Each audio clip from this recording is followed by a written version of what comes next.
Hello tout le monde.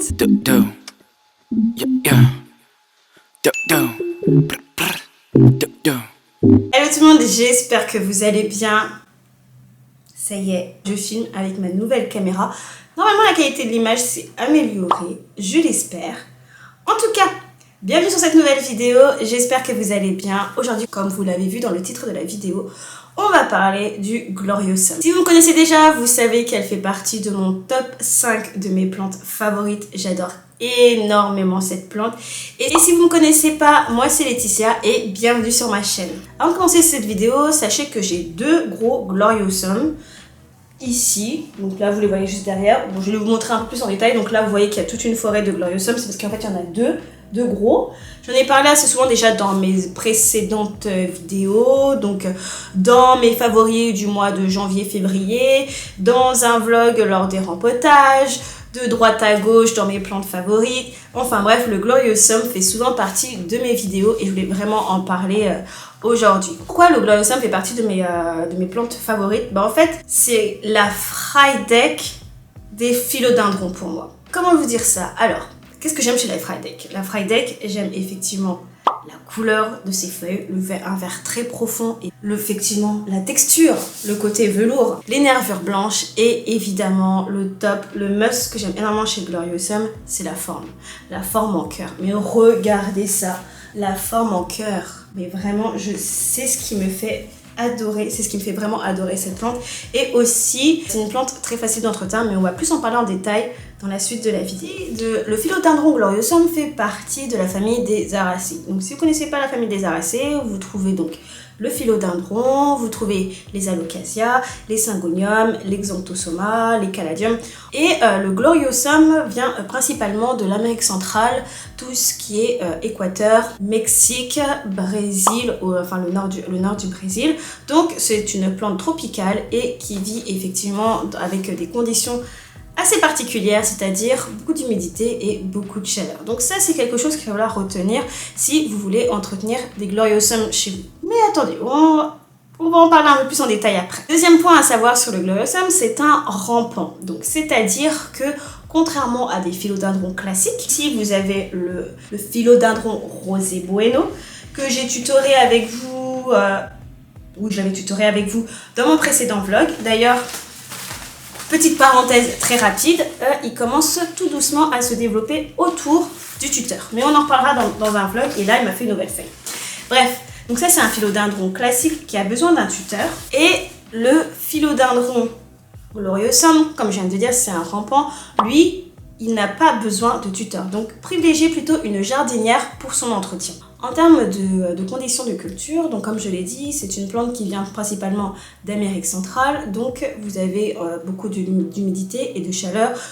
Donc généralement, on conseille aux alentours de 60 à 80% d'humidité et en termes de température, entre 25 et 27 degrés. Donc voilà, donc c'est vraiment des températures fortes et une humidité forte. Cependant, comme je vous l'ai dit, c'est une plante très facile d'entretien et qui s'adapte très facilement à nos intérieurs. Moi, personnellement, ici, donc je vis en Bretagne, je le répète assez souvent, mais voilà. Je vis en Bretagne, généralement, j'ai une température intérieure qui généralement ne baisse pas en dessous des 20 degrés. Et en été, comme là il y a eu la canicule, ça peut monter très vite. En termes d'humidité, ça dépend. Donc mes Gloriosums ne sont pas en vitrine ou en serre, elles sont vraiment dans l'appartement. Ça tourne aux alentours de 50-60% d'humidité, ça peut même descendre en dessous de 50. Voilà, il n'y a pas non plus besoin d'avoir une forte humidité pour les entretenir. Sachez tout de même qu'il n'existe pas qu'un seul type de Gloriosum. Alors je ne vais pas m'étendre sur le sujet parce que je ne suis pas une experte. Pour moi, un Gloriosum, c'est un Gloriosum, mais il y a quand même des subtilités. Je ferai une photo pour que vous voyez un peu les différents Gloriosum qu'il existe actuellement sur le marché et vous verrez que voilà, il y a quelques subtilités. Vraiment, c'est vraiment des subtilités pour voir les différences de variétés. Donc vous trouvez le Dark Form, vous trouvez le Warm Form, vous trouvez le Pink Back. Les Gloriosum que j'ai, alors moi principalement, ah oui, vous avez aussi le Gloriosum verdé que j'avais avant, que je n'ai plus parce qu'il a subi une grosse attaque d'acarien et le pauvre, il est décédé. Mais là actuellement, j'ai surtout des Pink Back. Alors, je vais vous montrer ça. Voilà, donc ça c'est l'un de mes Gloriosum. Vous voyez vous voyez l'arrière de la feuille. Ça c'est une feuille avant qui avait été justement attaquée par les acariens. Et ça c'est la nouvelle feuille qu'elle m'a sortie. Et pareil, avec l'autre Gloriosum, mon gros Gloriosum vraiment que j'ai à la maison. Je sais même pas si j'arriverai vraiment à vous le montrer. Parce qu'il est vraiment très très grand. Et pareil, vous voyez, ça c'est la dernière feuille qu'elle m'a sortie. J'adore. Franchement j'adore. Et l'arrière est pareil, il est rose. Je vais essayer de le tourner. Pareil, vous voyez, l'arrière de la feuille est rose. C'est super joli. Il est en train de faire une nouvelle feuille, j'avais pas vu. Juste ici. Regardez, il est en train de faire une nouvelle feuille. Ça, c'est un Gloriosum dont je vous avais parlé lors l'un de mes vlogs, lors d'un rempotage. Et du coup, ça me permet de rebondir sur mes conseils de culture et d'entretien. Le premier point dont je vais parler, c'est le substrat. Personnellement, moi, je vous conseille d'avoir un substrat vraiment drainant. Je ne conseille pas uniquement du terreau perlite, mais plutôt de partir sur du terreau, de la perlite, des écorces de pin, et si vraiment vous êtes déterminé, allez jusqu'au substrat de Sydney Plant Guy, qui lui a un substrat vraiment très très drainant. C'est-à-dire, dans son substrat, il a du sable, des écorces de pin, des chips de coco, de la vermiculite, de la perlite, de la pumice, du sable, des écorces, j'ai déjà dit les écorces, du charbon horticole, et je ne sais plus quoi. Enfin bref, c'est vraiment un substrat très drainant. Donc, si vous voulez pas vous embêter jusqu'à là, effectivement, je peux comprendre, partez quand même sur une proportion de terreau, perlite, écorce de pin, quasiment un tiers. Une autre chose que je vous conseille aussi, c'est de rajouter des amendements à votre sol.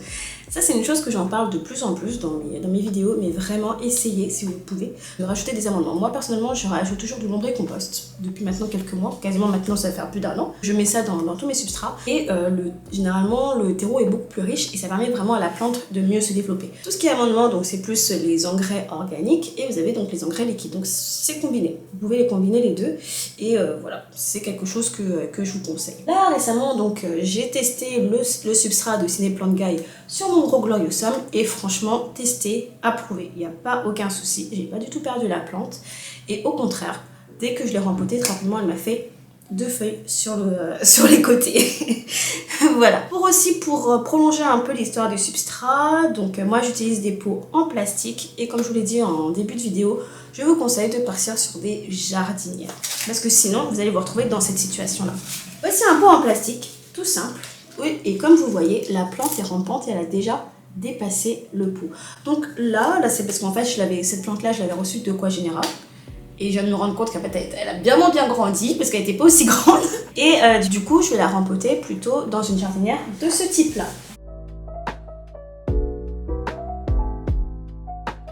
Voilà, assez ronde. Et l'un des conseils que je pourrais vous donner quand vous rempotez votre plante, votre Gloriosum, c'est de le planter. Hop là, c'est de le planter au milieu. Donc, pas de le faire systématiquement sur le bord, mais de le planter au milieu parce que comme ça, en fait, la plante, elle va se développer des deux côtés. Moi, c'est ce qui est arrivé justement avec celui-ci.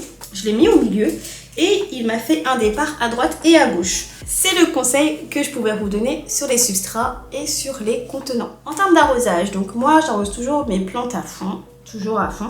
Je vous conseille de toujours essayer d'avoir un terreau humide en fait pour cette plante là. J'ai déjà laissé mon substrat sécher entre 2 arrosages. La plante peut supporter, il n'y a pas de souci, mais ne laissez pas trop longtemps en fait. Moi ce qui m'est arrivé, mes Gloriosum ont déjà avorté des feuilles parce qu'en fait elles n'avaient pas assez d'eau pour pouvoir tout simplement développer leurs feuilles. Donc arrosez à fond, vraiment à fond, et après vous laissez égoutter et après vous mettez votre plante. Pour savoir si vous avez besoin d'arroser, bon, donc vous avez 2 techniques, hein, moi que je vous conseille. Donc la première c'est de sous-peser vos pots si vous êtes sur des pots en plastique ou alors d'utiliser un testeur de sol que vous plantez dans votre terreau pour savoir si vous avez besoin d'eau ou pas. Troisième point, l'exposition. Alors, l'exposition, c'est une plante, comme je vous l'ai dit, qui est rampante et qui vit du coup dans les forêts tropicales d'Amérique centrale, donc au niveau des arbres. Elle vit au sol, donc ce qui fait qu'en termes de luminosité, elle en a, mais c'est pas du soleil direct. Les Gloriosum, comment ils sont exposés? Les deux sont exposés sud, parce que voilà, je suis exposée sud.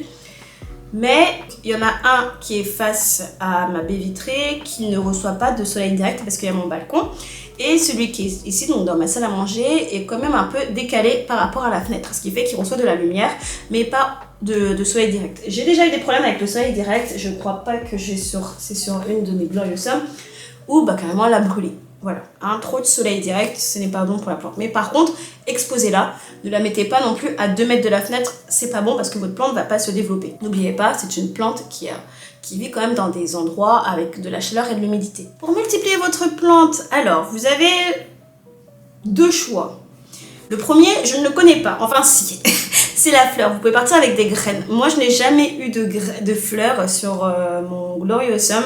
Pourtant, mon McDowell, donc c'est le croisement entre le Pastasanum et le Gloriosum, a déjà fait des fleurs plusieurs fois. Pareil pour le Pastasanum d'ailleurs aussi, il a fait des fleurs, mais je ne sais pas, c'est toujours mon gros point d'interrogation. Comment on fait pour polliniser les fleurs de philodendron? Ça, c'est le mystère, je ne sais pas, donc si vous savez, dites-le moi parce que moi j'aimerais bien tester à la maison. Surtout que j'ai pas mal de philodendrons qui sont souvent en fleurs, donc j'aimerais savoir comment on fait. Sinon, la deuxième méthode, c'est de tout simplement faire des découpes de troncs. Alors que je vous montre un peu. Donc pour pouvoir bouturer votre plante, vous pouvez tout simplement donc couper les nœuds. Donc là, vous avez un nœud. Hop. Donc je sais pas si on va le voir. Voilà. Donc là, vous voyez, je vais vous montrer avec une autre. Donc là, vous avez un tronçon de Pastasanum, mais c'est la même chose pour le Gloriosum. Donc vous allez couper au niveau de là, vous voyez, ici vous avez là c'est les nœuds, ici là et là vous avez des nœuds. Donc vous allez couper votre tronçon de Gloriosum et vous allez le poser, et je dis bien poser sur soit un lit de sphaigne, soit comme ça, directement sur le terreau. Mais il faut que ce soit en contact, mais pas vraiment que vous l'enterrez, parce que quand vous allez l'enterrer, c'est pas la plante, enfin le tronçon aura plus tendance à pourrir, de mon expérience, que de se développer. Donc voilà, vous le posez comme ça sur un lit de sphaigne et vous mettez après le tronçon en contact avec la sphaigne sur les côtés. Et là, vous avez plusieurs solutions. La première, si vous avez une vitrine, il y a une température assez chaude, assez constante et pareil en termes d'humidité, hop, vous mettez dans la vitrine, on n'en parle plus. Si vous n'avez pas de vitrine, mais vous avez un tapis chauffant et des lampes, vous mettez sur un tapis chauffant et pour que vous ayez un maximum d'humidité, parce qu'il faut que la sphaigne ou alors pareil, le terreau puisse avoir un maximum d'humidité pour que le tronçon se développe, vous mettez un film plastique. Donc ça, c'est ma méthode numéro 2. Si vous n'avez pas de tapis chauffant et si vous n'avez pas de lampe, vous pouvez toujours utiliser des box, tout simplement. Des box en plastique classique que vous mettez derrière la fenêtre. Mais attention pour vos box, il faut quand même que vous ayez assez de lumière pour que ça puisse faire un effet de serre à l'intérieur et surtout pour éviter le pourrissement. Parce que ça, c'est aussi quelque chose de mon expérience que j'ai vécu, c'est vraiment le pourrissement du tronc. Et je vais vous montrer justement ce que ça donne. Voilà. Là, vous avez un pont tout pourri. Ça, c'était pour tout ce qui était bouturage. Du coup, j'ai parlé de comment bouturer votre plante, l'arrosage, l'exposition, le substrat. On va passer à une partie beaucoup moins fun, c'est-à-dire les nuisibles. Les principaux nuisibles que j'ai eu avec le Gloriosum, c'est les acariens. J'ai pas eu de trips. Les trips ne sont pas attirés par elles, mais les acariens, ça... On est ensemble. Ce sont vraiment les acariens, c'est très nuisible pour vos Gloriosum. Faites attention. Si cela vous arrive, conseil numéro 1, lavez les feuilles. Vous allez lutter, mais vraiment, prenez un chiffon avec, si possible, du savon noir, vous frottez. Ça, c'est la méthode simple, la méthode, on va dire, archaïque, mais qui fonctionne. Après, vous avez l'histoire avec le purin d'ortie, que vous utilisez une fois par semaine pendant au moins 1 mois. Ne pas hésiter à arroser les feuilles de vos plantes, parce que ça, c'est aussi important. D'ailleurs, petite précision, sur le Gloriosum, il est très possible que vous voyez des petits points comme ça qui sont sur la feuille et vous vous dites, tiens, ce sont des piqûres. Non, c'est du nectar. Du coup, il faut faire vraiment la différence entre des piqûres d'acariens et des points de nectar. Ici, vous avez mon Alocasia Regal Shield qui a subi une attaque d'acariens. Vous voyez tous ces petits points là? Tous ces petits points qu'on voit surtout à l'arrière. Tout ça, c'est des piqûres d'acariens. Et les petits points blancs que vous verrez, mais vraiment c'est tout petit, hein, c'est très minime, ce sont plutôt du nectar de la plante. Donc voilà, il faut faire attention à cette différence-là. C'était tout pour moi, pour les nuisibles. Et voilà, je crois que j'ai fait le tour sur cette plante-là. Donc vous verrez vraiment, c'est une plante très facile d'entretien, mais vraiment c'est très gratifiant parce que c'est une plante aussi qui pousse très facilement une fois que vous réunissez les bonnes conditions de culture chez vous et que la plante se plaît. Moi chez moi les gloriosums vraiment ça pousse et j'adore énormément cette plante. Si je pouvais même me prendre un troisième gloriosum et genre un énorme, je le ferais. Mais pour l'instant j'ai décidé de stopper un peu les achats. Et du coup, ce sera peut-être pour l'année prochaine. En tout cas, merci d'avoir regardé cette vidéo jusqu'au bout. N'hésitez pas à me dire en commentaire si vous avez d'autres questions sur le gloriosum. Je n'hésiterai pas à vous répondre. Sur ce, on se dit à la prochaine fois. Encore merci d'avoir regardé jusqu'au bout. Bye!